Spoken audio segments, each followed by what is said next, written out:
All right, today we're diving into a technology that's making some truly bold claims. It's called QSPNN. Now, its creators say this isn't just another AI that predicts things. They claim it's something entirely new, something fundamentally different. So what's the big idea here? Let's get into it. This question right here is really the whole ballgame. Almost every AI we interact with, from your weather app to stock market bots, is built to do one thing: forecast. It looks at the past to guess what's going to happen next. But the people behind QSPN are asking something else. What if an AI didn't just show you the likely path? What if it could help you choose the best one? And this is where they draw the line in the sand. On the left, you've got your standard AI. It's reactive. It's always looking backward to make a guess about tomorrow.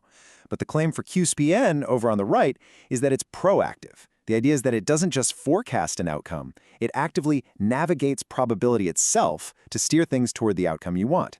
It's a proposed leap from just analyzing to actually acting. So why does this even matter? Well, to get why this is supposedly such a big deal, we first have to talk about the built-in limits of the AI we use every day. The source documents call this AI's prediction problem. Let's break down what they mean. Okay, so here's the deal. The argument is that current AI systems have some major blind spots. First, they're reactive, right? They're always stuck looking in the rearview mirror at old data. They also really struggle with timing. They might tell you what could happen, but they can't pinpoint the absolute perfect moment to make a move. They can also get trapped in what the creators call probability lock-in, basically sticking with a good enough outcome when a much better one was possible. And maybe worst of all, when things get chaotic and change fast, their accuracy can just completely fall off a cliff. And this is exactly where QSPN enters the picture, positioning itself as the solution to all those problems. It's not just another algorithm, it's being sold as a whole new category of AI, a probability navigator. I mean, this quote from their pitch deck really says it all, doesn't it? The core claim, the big selling point, is that this system goes beyond just predicting and gets into active navigation. It's a really bold statement that's trying to completely reframe what we should expect AI to be able to do. So what does navigating actually mean in practice? Well, the white paper talks about managing something called probability collapses. You can think of those as those critical make-or-break moments where a ton of possible futures suddenly narrow down into one single reality. The system claims it can spot these moments as they're happening and steer things toward the best possible result, giving its user what they call a 1-second advantage. Now, in our daily lives, 1 second is nothing, but in high-frequency trading, that's an eternity. Okay, buckle up, because this is where the claims get really, really ambitious. We're talking stuff that sounds like it was lifted straight out of a sci-fi novel. So how does this thing supposedly work? The source documents actually lay out a very specific technical process. Let's walk through it. So they break it all down into 4 key steps. It starts simply enough, grabbing real-time data. Then it processes what it calls entropy and probability. But then the next 2 steps are where we get into some really unique kind of abstract concepts, synchronizing with prime locks and then optimizing the probability collapse, basically making its move at the perfect microsecond. We really need to define these terms to understand what they're getting at. First up, entropy. Don't let the word scare you. For our purposes, just think of it as a measure of chaos or randomness in a system, like the wild, unpredictable swings of the stock market. According to the documents, QSPNN isn't trying to avoid this chaos. The chaos is the very ocean it's designed to navigate. And then we have this concept of prime locks. And I gotta be honest, this is where the theory gets super specific and, well, pretty unusual. The white paper claims that there are these hidden coherence points in nature that are perfect moments to take action.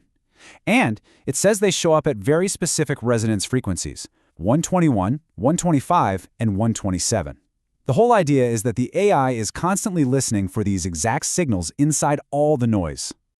The last piece of this technical puzzle is coherence. They define it as the point of maximum stability for making a decision. And then they give this incredibly precise number for the energy threshold the system supposedly targets. To 9 decimal places. The claim is that this level of extreme specificity is actually the secret sauce to how it all works.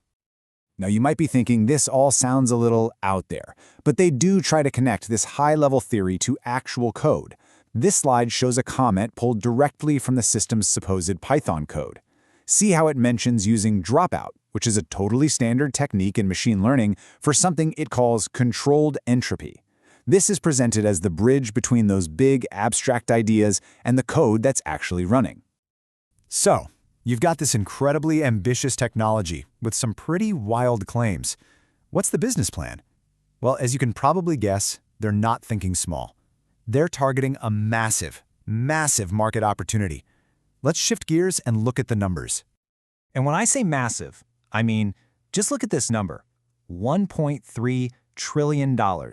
That's the size of the market they're going after, AI-driven decision intelligence.